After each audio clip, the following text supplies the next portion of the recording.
sangat luar biasa ya. Mungkin kita memang pernah mengingat namanya salah satu penyanyi legend juga ya, Diki Ardila ya, tahu kan ya, pastinya tahu kan. Ini ada salah satu anak muda generasi bangsa yang baru pastinya yang memiliki ciri khas suara yang mirip dengan almarhumah Diki Ardila, ya kan? Nah ini dari ayahanda dari Amalia ini nih ya, dia scroll TikTok nih. Kok dia tertarik sama suara ini? Mungkin karena Bapak Kumar ini fansnya dari Diki Ardila. Nah, dia punya fans berat banget sama penyanyi legend ini ya. Beri tepuk tangan dulu kita dong untuk Bapak Kumar yang sudah berada di atas singgasana luar biasa. Ini dengan penuh cinta dia suka dengan lagu-lagunya dari Diki Ardila gitu ya. Ini luar biasa loh. Ini sawar-sawar. Wah, sangat luar biasa. Pastinya Bapak Ibu tamu dengan sana keluarga tercinta, kita akan sama-sama menyaksikan momen yang sangat luar biasa. Ini request by dari ayahanda tercinta dari Amalia.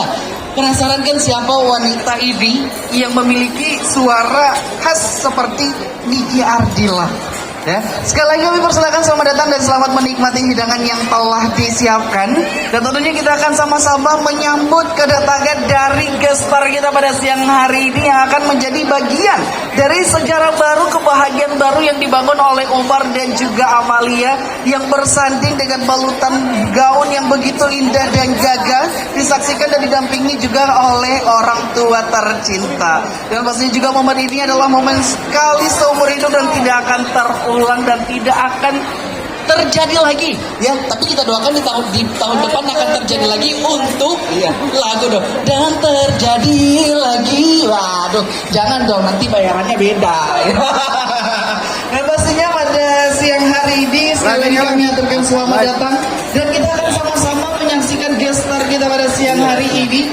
Inilah Selektor Reza.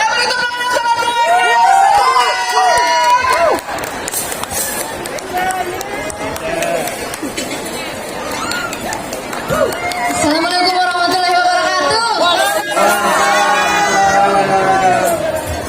Oke, sebelumnya Reza mengucapkan selamat buat kedua mempelai Kak Amalia dan Kak Umar. Semoga pernikahannya langgeng terus sampai tua. Amin. Sakinah mawaddah warahmah. Oke, sebelumnya perkenalkan, nama saya Reza, biasa dipanggil Echa. Sedikit cerita tentang perjalanannya. Mungkin teman-teman juga banyak yang belum tahu siapa sih Reza gitu. Oke, jadi saya ingin memperkenalkan diri. Perkenalkan, nama saya Reza, nama panggilan Echa. Dulu sekitar 3 tahun yang lalu katanya suaranya mirip almarhumah Diki Ardila. Tapi bagi saya sendiri itu tidak mirip ya. Tapi banyak netizen yang mirip-miripin ya. Iya betul sekali. Akhirnya berangkatlah Reza ke Jakarta dan meniti karir di Jakarta sama alhamdulillah. Oke, mungkin langsung saja. Untuk lagu pertama, Reza akan menyanyikan sebuah lagu dari TCL yang berjudul Cinta Sejati. Nah, Cinta Sejati ini adalah sebuah doa juga buat mempelai, kedua mempelai. Oke, Cinta Sejati buat mempelai. Kita nyanyi sama-sama ya.